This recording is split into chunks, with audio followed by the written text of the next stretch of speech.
بڑی جنگ جس کا سرور انبیاء سرکار ختمی مرتبت بادشاہ کونین نے ذکر کیا، جس کا کتاب الفتن میں ذکر ہے، جس کے بارے میں جو ہے وہ نعمت اللہ شاہ ولی نے کہا، جس کے بارے میں حضور صوفی برکت علی لدھیانوی رحمۃ اللہ علیہ نے فرمایا، یہ سارے، یا واصف علی واصف صاحب نے جس کا ذکر کیا، یہ ساری چیزیں اب بالکل ہونے کے قریب ہیں۔ بس آپ سمجھو کہ وہ جو جنگ شروع ہونی تھی وہ 4 سال پہلے شروع ہو چکی ہے، اور 2025 میں اس میں جو ہے وہ انٹینسٹی بہت بڑھے گی۔ اب اس کو ایک اور اسپیکٹرم میں دیکھتے ہیں۔ میں نے کہا نا، اجرام فلکی کی انرجی اللہ کے سوا کسی کے ہاتھ میں نہیں ہے۔ کوئی دنیا کی طاقت جتنی بڑی مرضی پاورفل ہو، جتنی بڑی مرضی روشن ہو، اللہ کے بنائے ہوئے نظام کو انٹرسیپٹ نہیں کر سکتی، سوائے خود سرور انبیاء سرکار ختمی مرتبہ جنہوں نے چاند توڑ دیا، سوائے سرور انبیاء جنہوں نے سورج کو پلٹا لیا، سوائے مولا کائنات کے جن کے اشارے سے سورج پلٹا، یعنی رسالت ماب اور انفسہم مدینہ العلم، باب مدینہ العلم کے علاوہ کائنات میں اور کوئی شخص ایسا نہیں ہے جس نے یہ کام کیے ہوں۔ سورہ والنجم اسی ستارے کے بارے میں آئی تھی جو اتر کے سرور انبیاء کی بارگاہ میں رسالت ماب کے دروازے پہ سجدہ کرنے آیا تھا۔ اب لوگوں کو شاید یہ جملہ عجیب سا لگے، لیکن وہ ستارہ آ کے اترا تھا نا سرور انبیاء سرکار ختمی مرتبت بادشاہ کونین کے دروازے کی دہلیز پہ۔ مدینے والوں نے دیکھا کہ وہ اوپر آیا، بہت بڑا ہو گیا، لوگ ڈر گئے، اپنے گھروں سے نکل آئے، پھر وہ چھوٹا ہونا شروع ہوا اور سکڑ کے سرکار ختمی مرتبت کی دروازے کی دہلیز پہ آیا اور پھر واپس اوپر چلا گیا۔ سورہ نجم کی وجہ تسمیہ میں وہی ستارہ ہے نا۔ سبحان اللہ۔ ڈاکٹر طاہر القادری صاحب نے سورہ نجم میں اسی ستارے کی بات کی ہے، ٹھیک ہے۔ لوگوں نے معجزے طلب کیے تھے نا، تو سرور انبیاء سے لوگ پوچھتے تھے، چاند ٹوٹنے کا شق القمر کا معجزہ اظہر من شمس ہے، لوگوں کو نظر آتا ہے، یونیورسل ٹروتھ ہے، کوئی انکار بھی نہیں کر سکتا اس کا۔ یعنی چاند ٹوٹتا ہے، نظر آتا ہے مدینے میں، اور بیت المقدس کے قریب سے کوئی قافلہ آ رہا ہے تو وہ کہتے ہیں کہ ہاں اس رات میں ہم نے بھی آسمان پہ یہ ہوتے ہوئے دیکھا ہے۔ سینکڑوں اس کی گواہیاں مدینے میں اکٹھی ہو جاتی ہیں۔ اس وقت مدینے کا معاشرہ یہ کوئی سوشل میڈیا کا معاشرہ نہیں ہے کہ جی ویڈیو وائرل ہو گئی چاند ٹوٹنے کی، ورڈ آف ماؤتھ تھا، بالکل۔ اس کی ایویڈنس کو اکٹھے ہوتے ہوئے سالوں لگ جاتے تھے، لیکن وہ موجود ہیں۔ اب آ جائیں اسی طرف، تو بیٹا یہ جو 2025 ہے نا، یہ میں نے تمہید اس لیے بتائی ہے کہ ذرا تھوڑا سا لوگوں کو سمجھ آ جائے کہ ہوتا کیا۔ یہ اللہ کا بنایا ہوا سسٹم ہے، یہ ہمارے ہاتھ میں نہیں ہوتا، نہ ہم کہہ دیں گے تو ہو جائے گا، ہماری اوقات حیثیت کیا ہے۔ سرور انبیاء صلی اللہ علیہ وآلہ وسلم کی حدیث میں جو ہونے والا ہے نا، اس کو یہ نظام سیکنڈ کرتا ہے۔ 2025 2025 اس کے اعداد کو جمع کرائیں، 2 + 0 + 2 + 5 جمع کریں تو بنتا ہے 9۔ 9 تھرسٹ کا عدد ہے، ترقی کا عدد ہے، کمپلیشن کا عدد ہے، اور نئے نظام کے شروع ہونے کا عدد ہے۔ اور دوسرا 2025 کے جو اعداد بنتے ہیں وہ ہے مارس کے اسپیکٹرم کے کنٹرول میں۔ سولر سسٹم ہے نا، ان کی انرجیز ہمارے اوپر اثر انداز ہوتی ہے۔ مارس جو ہے وہ گریک میتھ میں جنگ کا دیوتا مانا جاتا ہے۔ جب 2025 کی پریڈکشنز میں اپنے چینل کے اوپر کر رہا تھا، اینول پریڈکشنز اپنے چینل کے اوپر کرتا ہوں، تو اس میں نے بار بار یہ ذکر کیا تھا کہ دس از دا ایئر آف وار پرووکنگز، وار چل رہی ہیں، ان کو پرووک کر دے گا۔ یہ بھی تو آپ نے کہا تھا نا کہ 2024 سے 2027 تک جنگوں کے سال ہیں۔ بیٹا 2021 سے 2027 تک جنگوں کے سال ہیں۔ اب یہ جو جنگ شروع ہوئی تھی جس کے بارے میں سرور انبیاء سرکار ختمی مرتبت بادشاہ کونین نے فرمایا تھا، جب شام سے آگ کے شعلے بلند ہوتے ہوئے دیکھو تو قیامت کے آغاز کے لیے تیار ہو جاؤ۔ چند سالوں کی گیم ہے، بہت زیادہ کوئی لمبی کہانی ہے، باقی بچی بھی نہیں ہے۔ اللہ چاہے تو اس کو جتنا مرضی کر دے، لیکن میری کیلکولیشن یہ کہتی ہے کہ اب زیادہ لمبا کام نہیں ہے۔ یہ جو شام سے شروع ہونے والی جنگ ہے نا، اس کے شعلوں کو اٹھے ہوئے آج 4 سال ہو گئے، اور جس 7 سال کی بڑی جنگ کا ذکر سرور انبیاء سرکار ختمی مرتبت بادشاہ کونین کی حدیثوں میں ہے، یہ اس کا 4تھا سال ہے۔ یہ جو میں بار بار آپ کو کہہ رہا ہوں کہ ملحمت الکبریٰ شروع ہو چکی ہے، اور مجھے لگتا ہے کہ اس جنگ میں اب پازز آئیں گے، سٹاپ نہیں آئے گا۔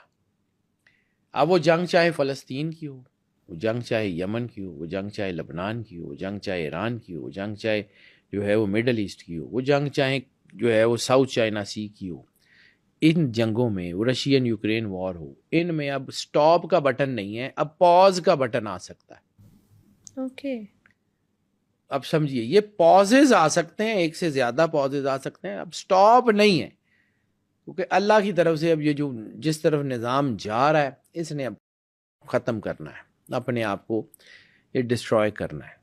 اور جو سورہ بنی اسرائیل میں اسرائیل کے 2 فسادوں کا ذکر ملتا ہے، یہ جو ہے یہ اسی میں سے ایک ہے؟ اسرائیل کے 2 بڑے فساد تو ہو چکے ہیں، جس میں دونوں ان کے ٹیمپلز ان کے ہاتھ سے گئے ہیں۔ یہ تیسرا جو ہے نا، یہ اس کا ذکر ہے جس کے بارے میں سرکار ختمی مرتبت بادشاہ کونین نے کتاب الفتن میں ذکر کیا۔ ایسکٹالوجی کو پڑھیں نا، ایسکٹالوجی ایک بہت خوبصورت چیپٹر ہے، اور ایسکٹالوجی کے اوپر دنیا میں بہت بڑے لوگوں نے کام کیا ہے، مطلب جن کا میں فین ہوں، جن کا نام میں بڑی عزت سے لیتا ہوں، جن سے میں نے سیکھا، جن کے باتوں کو سن کے سیکھا، جن کی کتابوں کو پڑھ کے سیکھا، ان میں شیخ ناظم ہیں سائپرس والے، ان میں شیخ الشام ہیں امریکہ والے، یہ دونوں پردہ کر گئے ہیں، اور شیخ عمران ہیں، شیخ عمران حسین۔ عمران حسین صاحب کو میں بہت لمبے عرصے سے سنتا ہوا آ رہا ہوں، ان کو پڑھتا بھی ہوں، ان کی چیزوں کو سمجھنے کی کوشش کرتا ہوں۔ اس وقت ریسنٹ ٹائم میں ایسکٹالوجی کے اوپر اگر کوئی بندہ اتھارٹی ہے میرے علم کے مطابق، دیٹ از شیخ عمران حسین، میں ان کو پڑھتا ہوں جی۔ جتنا انہوں نے کام کر دیا ہے نا، جتنی انہوں نے اس چیز کو کھول کھول کے بیان کیا ہے نا، یہ جتنے لوگوں نے اینڈ آف ٹائمز کے اوپر کام کیا ہے ان کے پیچھے شیخ عمران حسین ہے۔ بالکل ٹھیک ہے، یہ 3 ایسے بڑے لوگ ہیں جنہوں نے اس کے اوپر کام کیا ہے، نعمت اللہ شاہ ولی کی پرشین گوئیاں ہوں، نوسٹرڈیمس ہو، ان کے اوپر یعنی اتنے آسان اور اتنے مطلب خوبصورت پیرائے میں ان لوگوں نے گفتگو کی ہوئی ہے نا، اور اتنے اسلامی انداز میں گفتگو کی ہوئی ہے نا کہ عام آدمی اس کو سمجھ سکتا ہے کہ what they are exactly seeing. وہ جو مشکل ٹرمز ہیں وہ ساری نکال کے، یہ لوگ جو ہیں اس بات پہ قائل ہیں تینوں کے تینوں کہ اب جو نظام شروع ہوا ہے یہ it's going towards the end, یہ اپنی ورج پہ آ چکا ہے، اب اس کے بعد ڈکلائن ہے۔ اب ڈکلائن کو کتنے سال لگتے ہیں؟ سینکڑوں لگ جاتے ہیں، 10 سال لگتے ہیں، 5 سال لگتے ہیں، it's in the gods of hand. لیکن اب معاشرہ ڈکلائن کی طرف آئے گا، وہ اپنی پیک کے اوپر چلا گیا، اپنی سائنس کی پیک کے اوپر چلا گیا، یعنی آپ نے کلوننگ بھی دیکھ لی، آپ نے ایک چیز دیکھ لی، اے آئی کو، آپ نے مشین جو ہے وہ وزڈم کو دیکھ لیا، اب وہ اپنے ڈکلائن کی طرف آئے گا۔ یا عام پیرائے میں سرور انبیاء سرکار ختمی مرتبت بادشاہ کونین نے نریٹ کیا ہوا ہے ایک چیز کو۔ کتاب الفتن کو چھوٹی سی کو 50-60 حدیثوں کی کتاب نہیں ہے، وہ بہت بڑی کتاب ہے، اس میں سینکڑوں حدیثیں ہیں، سینکڑوں، اور اس میں ایک چیز کا ذکر ہے کہ یہ ہوگا، یہ فلاں ہوگا، فلاں ہوگا۔ نعمت اللہ شاہ ولی کی پیشین گوئیاں دیکھ لیں تو نعمت اللہ شاہ ولی جو ہیں وہ بیسیکلی فقیر، میں بار بار یہی تو عرض کرتا ہوں، فقیر اللہ کے نور سے روشن ہوتا ہے۔ فقر وہ چیز ہے جس کے بارے میں خود سرور انبیاء سرکار ختمی مرتبت بادشاہ کونین نے فرمایا، الفقر فخری، فقر میرا فخر ہے، جو خود فخر موجودات ہے، جو فخر کائنات ہے، وجہ تخلیق کائنات ہے، محبوب الہی ہیں، جن کے سر کے اوپر لولا کا لما خلقت الافلاق کا تاج ہے، انما کا تاج ہے، المزمل کا تاج ہے، المدثر کا تاج ہے، اللیل آپ کی زلفوں کے بارے میں ہے، النجم آپ کی آنکھوں کی چمک کے بارے میں ہے، الفجر آپ کے رخسار کی چمک کے بارے میں۔ پورا قرآن تو سرور انبیاء صلی اللہ علیہ وآلہ وسلم کا ایک طرح کا قصیدہ ہے۔ تو جن کی اپنی ذات یہ ہو کہ اللہ ان کے اوپر فخر کر رہا ہو، اللہ یہ کہہ رہا ہو کہ اس احسان کو یاد کرو کہ میں نے اپنے محبوب کو تم میں سے بھیجا، یعنی اللہ نے کوئی نعمت دے کے یہ جتایا نہیں ہے کہ میں نے تمہیں یہ دیا، میں نے تمہیں یہ دیا، اس کو یاد کرو۔ اللہ نے ایک نعمت کا جتایا ہے، اور وہ نعمت ہے سرور انبیاء سرکار ختمی مرتبت بادشاہ کونین۔ اور سرور انبیاء بادشاہ کونین کا جو ہے وہ لیول، ان کا جو ہے وہ ہم تو اصل میں ان کو سوچ ہی نہیں سکتے نا، ہماری تو وہ مطلب اس سے باہر ہے، بیونڈ آور تھنکنگ۔ سرور انبیاء سرکار ختمی مرتبت بادشاہ کونین ہماری تھنکنگ سے بہت باہر کی پرسنالٹی ہیں، لیکن جب وہ اس کے اوپر بات کرتے ہیں تو انہوں نے کوئی ایسا ایسپیکٹ نہیں چھوڑا ہے کہ جس کو بیان کیا، اسی ایسپیکٹ کو، یعنی وہ خود جو ہے وہ فرماتے ہیں کہ اللہ کا جو نور ہے وہ بندے کو مومن بناتا ہے. یعنی وہ حدیث کی تفسیر جب سرور انبیاء صلی اللہ علیہ وآلہ وسلم سے پوچھا گیا تھا کہ مومن تب بنو گے جب نور تمہارے دلوں میں اترے گا، تو لوگوں نے پوچھا کہ یا رسول اللہ یہ نور کیا ہے؟ تو فرمایا کہ ایمان جو ہے نا، اسلام پہ عمل کرنے کا نام جو ہے وہ نور ہے. تو وہ جو آپ کی پرسنالٹی کے اندر چینج ہوتی ہے اسی سے تو فقیر روشن ہوتا ہے. مطلب میں یہ جو بات کرتے ہیں کہ جی ان کے پاس کیا ہوتا ہے، تو بھائی وہ جو ہے نا وہ اپنے گھر سے کچھ نہیں لاتے، وہ اللہ کے نور سے روشن ہوتے ہیں، وہ سرور انبیاء کی تنویر سے روشن ہوتے ہیں.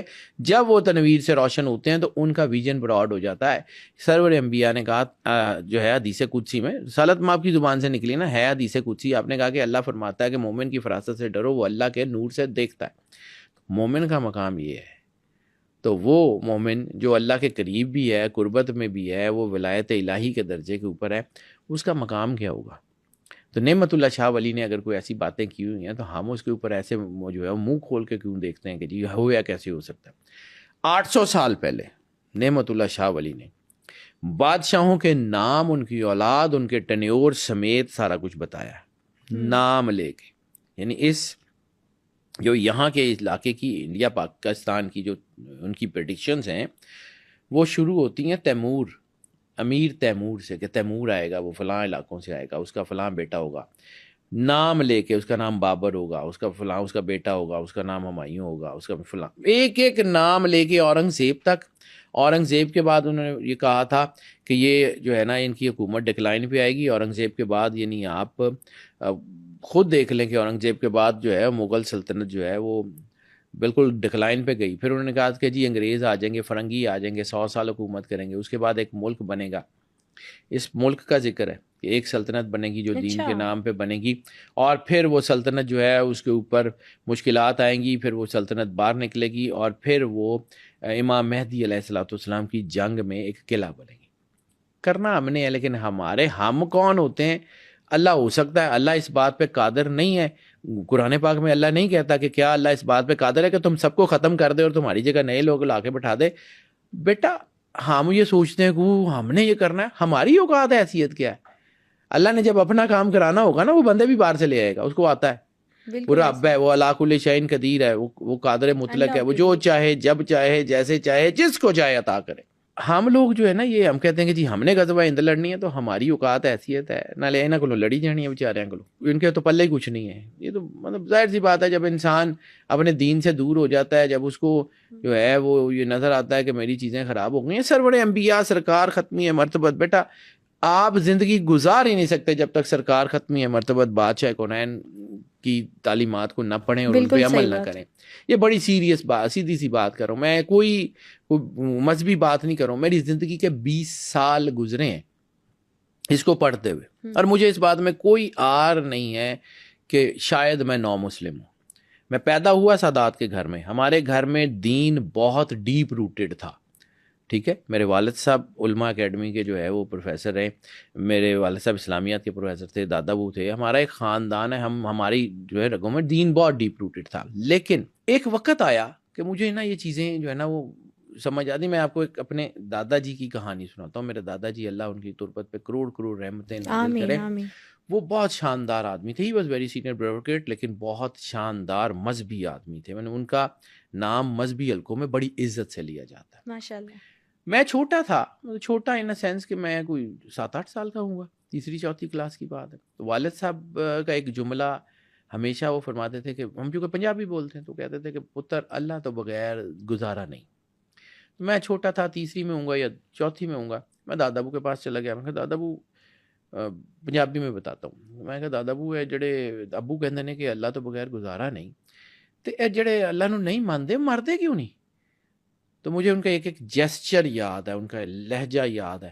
انہوں نے اینک اتاری، اخبار پڑھ رہے تھے، اخبار رکھا، تو مجھے کہتے ہیں کہ پتر گل بڑی آسان ہے، اور تو اس ایج دے وچ ہے، اس عمر دے وچ ہے کہ تینوں میں سمجھاواں تے سمجھ آ جائے گی، لیکن ساری زندگی پتر تینوں اے رہے گا. میرے دادے نے دسیا سی، مجھے وہ جملہ یاد ہے آج تک. انہوں نے کہا سی پتر کوئی لوڑ نہیں کلمہ پڑھن دی، جس دن تینوں آپ لگے نا کہ تو بالکل ٹھیک رستے تے ہیں، اس دن پڑھی کلمہ. پھر انہوں نے ایک کتاب دی مجھے، اس وقت سب سے پہلی جو تفسیر کی کتاب دی وہ میرے دادا جی نے دی. میں نے وہ شروع کی، قرآن پاک تفسیر سے پڑھنا شروع کیا، حدیث پڑھی. زندگی میں نے کوئی 20 سال اس کے اوپر ریسرچ کی، یعنی اس وقت سے لے کے. تو میں نے جس وقت کلمہ پڑھا نا بیٹا، یہاں سے میں کچھ 23-24 سال کا رہا ہوں گا. ٹھیک ہے، تو 23-24 سال جب میں نے یہ کتابیں پڑھی، حدیث پڑھی، فقہ پڑھی، اس کے بعد جب مجھے سمجھ آئی کہ yes I am on the right path, اس وقت میں نے کلمہ پڑھا. اس وقت میں نے جا کے مالک سے دوبارہ کلمہ پڑھ کے مالک آج جو ہے نا یہ میرا یہ پہلا دن شمار کریں. وہ ٹھیک ہے، میں نے کلمہ پڑھا، پیدا ہوا ان کے گھر میں، لیکن پھر میں نے دین کو سیکھا. اور یہ سچی بات ہے بیٹا، یہ مطلب میں کوئی اپنی وہ نہیں کرا. کتاب سے میرا نا شوق میرے دادا جی نے ڈال دیا تھا، کتابیں پڑھنے کا شوق ڈال دیا تھا. اس وقت یہ انٹرنیٹ نہیں ہوتا تھا کہ ہم نے اس کو ڈاؤن لوڈ کر لیا تو پڑھ لیا. اس وقت ہمیں کتابیں خریدنی پڑتی. میں گھر سے کپڑے لینے جاتا تھا، کتابیں لے کے آ جاتا تھا. یہ بھی ایک دور رہا میرا. تو پھر اس کے بعد جب میں نے یہ کلمہ پڑھا تو مجھے سمجھ آیا کہ واقعی اگر اللہ یہ کہتا ہے نا کہ ان الدین عند اللہ الاسلام، تو واقعی یہی ہے. آج میں بڑی کنوکشن کے ساتھ، بڑی بالکل کرسٹل کلیئر ویژن کے ساتھ یہ بات جانتا ہوں کہ رسالت مآب سرور انبیاء سرکار ختمی مرتبت بادشاہ کونین سے جو ہے علاوہ دنیا میں کوئی اور ہدایت کا راستہ ہے ہی نہیں. سارے راستے ٹھیک ہیں، انبیاء کے تھے، لیکن سرور انبیاء سرکار ختمی مرتبت بادشاہ کونین کا راستہ حقیقت ہے. اب جب ہم اس راستے سے دور ہوتے ہیں تو بیٹا اندھیرا ہوتا ہے. میں بار بار کہتا ہوں کہ شیڈز کو سمجھیں. یعنی یہ اب میں ایسے ہاتھ رکھا ہوا نا تو یہ شیڈ پڑا نا یہاں پہ، اس کا مطلب ہے کہ اس لائٹ اور اس کے درمیان کوئی چیز آ گئی، کوئی بلاکیج ہے. جب بھی آپ کی زندگی میں شیڈی ایریاز آتے ہیں، آپ کے ویژنز بلاک ہوتے ہیں، آپ کی چیزیں سمجھ نہیں آتی، آپ کو اپنے اندر کے ویژن سمجھ نہیں آ رہے ہوتے، راستہ نہیں مل رہا ہوتا، اس کا مطلب ہے آپ کے اور اللہ کے درمیان کوئی نہ کوئی ایسی چیز ہے. اب یہ کہانی سنانے کا مقصد صرف یہ تھا کہ اس وقت اگر ہمیں راستہ چاہیے تو صرف اور صرف سرور انبیاء سرکار ختمی مرتبت بادشاہ کونین کے بتائے ہوئے طریقے پہ عمل کرنے سے ملے گا.